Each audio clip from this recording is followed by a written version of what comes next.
The consultant Team Shelter USA took a broad look at the Department of Animal Services.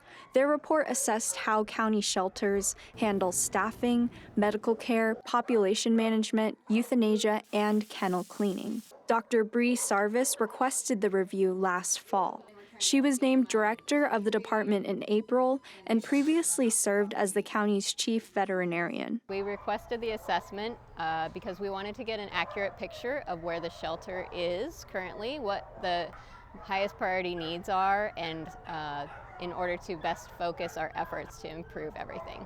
The report highlights a number of successes at the department, including improved leadership and a declining dog euthanasia rate.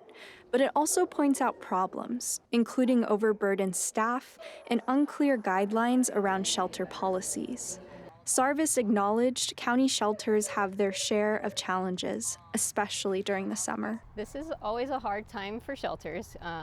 June through August are usually the busiest time of year, and a lot of times our staff's efforts are really just focusing on making it through each day, making sure that every animal is cleaned and fed, and they have trouble kind of like taking a step back and looking at the big picture, and certainly have trouble with any big protocol changes. But I hope to get at least some of the recommendations that we haven't already started on going in the next several weeks. A KPBS investigation found the euthanasia rate. Over the past year, KPBS published a series of investigative stories that detailed some of the long-standing issues at county-run animal shelters. For example, the investigation revealed the department's dog euthanasia rate spiked coming out of the pandemic.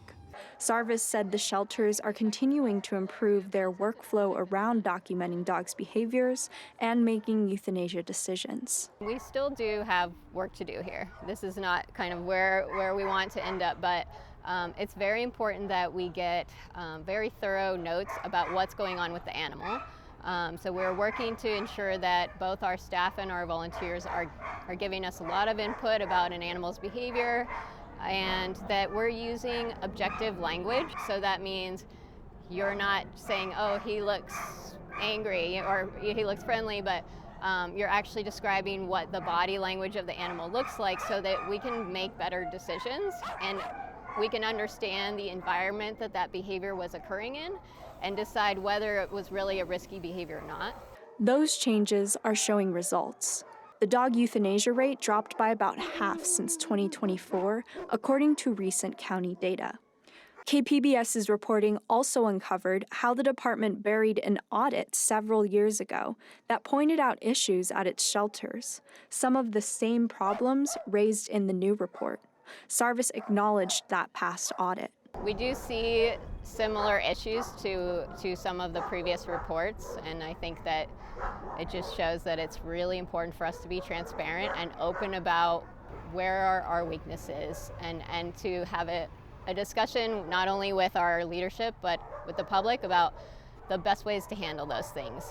Sarvis says the dated Bonita shelter has made it difficult to implement certain changes. For example, kennels are still being hosed down with dogs inside, a clear violation of shelter industry standards.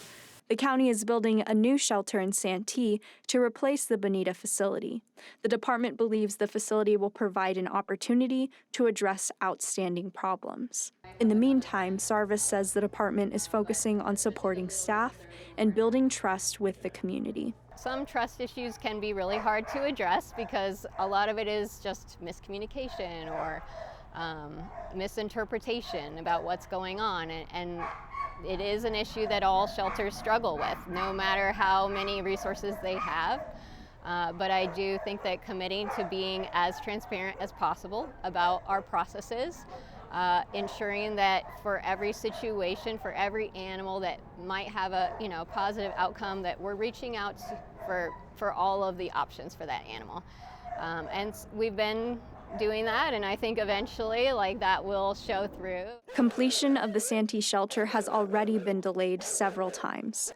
A county spokesperson said the shelter is expected to open this October.